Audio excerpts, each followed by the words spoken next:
Pablo no escribió el segundo capítulo de la epístola a los Romanos.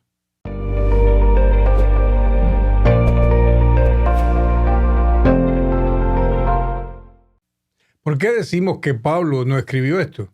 Pues porque el capítulo contradice de manera inconcebible la esencia de la doctrina paulina. Leamos el capítulo 2. Vamos a comenzar en el verso 5. Pero por tu obstinación y por tu corazón empedernido, sigues acumulando castigo contra ti mismo para el día de la ira, cuando Dios revelará su justo juicio. Porque Dios pagará a cada uno según lo que merezcan sus obras. Él dará vida eterna a los que, perseverando en las buenas obras, buscan gloria, honor e inmortalidad. Pero los que por egoísmo rechazan la verdad para aferrarse a la maldad, recibirán el gran castigo de Dios. Habrá sufrimiento y angustia para todos los que hacen el mal, los judíos primeramente y también los gentiles. Pero gloria, honor y paz para todos los que hacen el bien, los judíos primeramente y también los gentiles, porque con Dios no hay favoritismos. Todos los que han pecado sin conocer la ley, también perecerán sin la ley. Y todos los que han pecado conociendo la ley, por la ley serán juzgados. Porque Dios no considera justos a los que oyen la ley, sino a los que la cumplen. De hecho, cuando los gentiles que no tienen ley cumplen por naturaleza lo que la ley exige, ellos son ley para sí mismos, aunque no tengan la ley. Estos muestran que llevan escrito en el corazón lo que la ley exige, como lo atestigua su conciencia, pues sus propios pensamientos algunas veces los acusan y otras veces los excusan. El 16 dice así: así sucederá el día en que por medio de Jesucristo Dios juzgará los secretos de toda persona, como lo declara mi evangelio. Pues veamos cuál es la esencia de la doctrina paulina y vamos a compararlo con lo que aquí dice. Para el apóstol Pablo, el sacrificio de Cristo logró lo que no se podía alcanzar por ningún medio, ni por el cumplimiento de la ley, ni por las buenas obras. Pablo dijo que lo que era imposible para la ley por causa de nuestra naturaleza carnal, Dios lo hizo posible condenando el pecado en el cuerpo de Cristo. Es decir, en el cuerpo de Cristo Dios castigó el pecado de todos los pecadores. De manera que desde la cruz en adelante los hombres no van a ser juzgados por sus pecados, pues ya Dios castigó el pecado de todos ellos en Cristo. Si Dios le hace pagar a un ser humano por sus pecados, estaría cometiendo algo muy parecido a lo que en lenguaje jurídico le llaman double jeopardy, es decir, el enjuiciamiento de una persona dos veces por el mismo delito. Si Cristo ya pagó por mis pecados, yo también tengo que pagar por ellos. Eso es inconcebible en la doctrina paulina. Pablo dice que nadie puede ser inculpado por una ley que no está vigente. Eso lo podemos leer en Romanos capítulo 5, verso 13.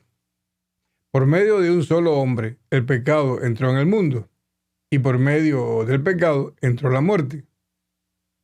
Fue así como la muerte pasó a toda la humanidad, porque todos pecaron. El 13 dice: antes de promulgarse la ley, ya existía pecado en el mundo. Es cierto que el pecado no se toma en cuenta cuando no hay ley. Es decir, si no hay una ley vigente, no se puede inculpar a nadie de pecado. Eso es lo que está diciendo el apóstol Pablo aquí en Romanos capítulo 5. Además, Pablo afirma en el capítulo 7 a los romanos que los creyentes judíos quedaron libres de la ley. Es decir, no serán juzgados por la ley. Pablo también afirma que la ley del Sinaí fue una añadidura temporal, es decir, se dio con fecha de expiración. Lo podemos leer en Gálatas capítulo 3, verso 19. La ley estuvo vigente por un periodo de tiempo, desde Moisés hasta Cristo. El pecado siempre existió, siempre ha existido pecado. Lo mismo antes de promulgarse la ley que después.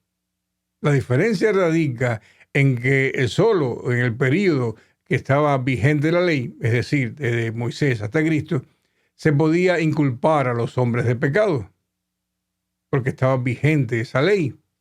Esto es uno de los pilares de la doctrina paulina. Entonces, ¿cómo va a decir en el capítulo 2 que alguien será juzgado por la ley de Sinaí si aquella ley estuvo vigente solo hasta Cristo? El autor del segundo capítulo de la epístola a los romanos parece desconocer totalmente las enseñanzas fundamentales del apóstol Pablo. Si Pablo afirma repetidas veces en sus epístolas que la salvación es solo por la fe en Cristo, ¿cómo va a decir en el capítulo 2 que la vida eterna es una recompensa por las buenas obras? Por otro lado, si el castigo es directamente proporcional a nuestras acciones, entonces, ¿para qué murió Cristo? ¿Dónde está la justicia de Dios en ese capítulo? ¿Dónde queda la enseñanza del Evangelio que dice textualmente que Dios estaba en Cristo, reconciliando consigo el mundo, no tomándole en cuenta a los hombres sus pecados? ¿Pablo mintió escribiendo esto o mintió el autor del capítulo 2 de Romanos al afirmar que Dios mantiene un récord de los pecados de los hombres? Dejemos los tapujos tratando de presentar esto como si todo estuviera bien. No, no está bien. Estamos ante un caso evidente de corrupción del texto.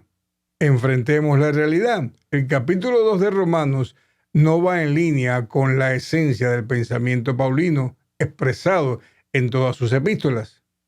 Ahora regresemos al capítulo 2 de Romanos. Vamos a leer el versículos 5, 6 y 16.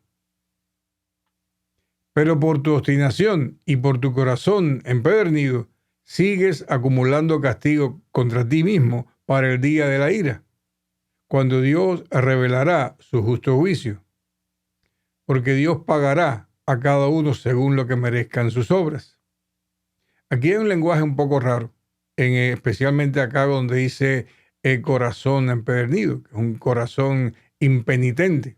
Esa frase no es paulina. En ningún lado la vamos a encontrar. Pero aquí lo que está diciendo es, o sea, aquí como que ignora completamente la doctrina paulina. Aquí parece que está hablando otra persona que ni se enteró que Pablo había escrito. Porque definitivamente lo que está escrito aquí, la manera que está escrito aquí refleja más los conceptos del Antiguo Testamento que los conceptos expresados por el apóstol Pablo. El verso 16 dice así: así sucederá el día en que por medio de Jesucristo Dios juzgará los secretos de toda persona, como lo declara mi evangelio. No se confunda, esto no es el tribunal de Cristo que habla Pablo en 2 Corintios. Allá Pablo habla de recompensas según la labor asignada a cada creyente. Los que hicieron lo bueno, edificando sobre el fundamento, y los que hicieron mal su tarea, edificando con madera y hojarasca. En 2 Corintios no se habla de ira, pues el tribunal de Cristo no es para decidir el destino final de nadie, sino para recibir recompensas. Pero en esta parodia del capítulo 2, el autor usa frases similares a las que usa Pablo en 2 Corintios, pero tergiversa el mensaje, lo saca del contexto paulino. El tribunal de Cristo mencionado por Pablo en 2 Corintios es para creyentes, para redimidos, para reconciliados, para los que están justificados por la sangre de Cristo. Allí se evaluará la labor de cada uno. El tribunal de Cristo no es para juzgar los secretos de los creyentes. Pero aquí el autor de este segundo capítulo, como digo, habla de una manera que parece que está hablando del tribunal de Cristo que mencionó Pablo después. Pero no. Este lenguaje del segundo capítulo de Romanos no se parece en nada a las enseñanzas del apóstol Pablo. Sin dudas, buena porción de este capítulo 2 de Romanos refleja conceptos aplicables antes de Cristo. algo impensable para Pablo, cuya doctrina gira alrededor del sacrificio de Cristo, no alrededor de la ley ni de las buenas obras. Los apologetas del cristianismo posapostólico han tratado de armonizar estas contradicciones con la doctrina expresada de manera categórica en las epístolas del perito arquitecto. Pero lo único que han producido es más confusión, es decir, palabrerías que no aclaran nada, no llegan a nada. Y todo por no reconocer que la pluma de los religiosos con intereses dogmáticos está presente en toda la Biblia, incluyendo porciones como estas en las epístolas del apóstol Pablo. El perito arquitecto de la doctrina de Cristo nos advirtió que la manera que tenemos de conocer si algo fue escrito por él es haciendo un análisis integral de sus epístolas para poder comparar e identificar sus enseñanzas. Estoy parafraseando algo que vamos a leer ahora, Gálatas capítulo 1, verso 6 al 8. Me asombra que tan pronto estén dejando a ustedes a quien los llamó por la gracia de Cristo para pasarse a otro evangelio. No que haya otro evangelio, sino que ciertos individuos están sembrando confusión entre ustedes y quieren tergiversar el evangelio de Cristo. Pero si alguno de nosotros o un ángel del cielo les predica un evangelio distinto del que hemos predicado, que caiga bajo maldición. Aquí el apóstol Pablo está diciendo, mira, si aún en una misma epístola mía hay algo que no va en línea con mi doctrina, con la doctrina que yo he expresado en todas mis epístolas, no es mío. No es mío. Eso es lo que está diciendo el apóstol Pablo acá. Entonces, en la iglesia hay miedo, hay temor de decir, bueno, esta porción no cuadra con Pablo, porque tienen en su mente el dogma de hombres, que todo lo que está escrito aquí, Dios lo cuidó de manera perfecta por todos estos milenios para que no haya ningún error acá. Sin embargo, eso no es correcto, eso no es así. La mano de los escribas con intereses dogmáticos está en toda la Biblia, incluyendo las epístolas del apóstol Pablo. Así que olvídese de lo que dicen los apologetas de sus propias creencias. Ellos siempre tienen sus piruetas verbales para defender sus particulares dogmas. Si lo que lee contradice las verdades fundamentales del evangelio revelado, no dude en desecharlo, aunque sea en una mismísima epístola del apóstol Pablo. Que el Dios y Padre de nuestro Señor Jesucristo les concedan gracia y bienestar. Bendiciones.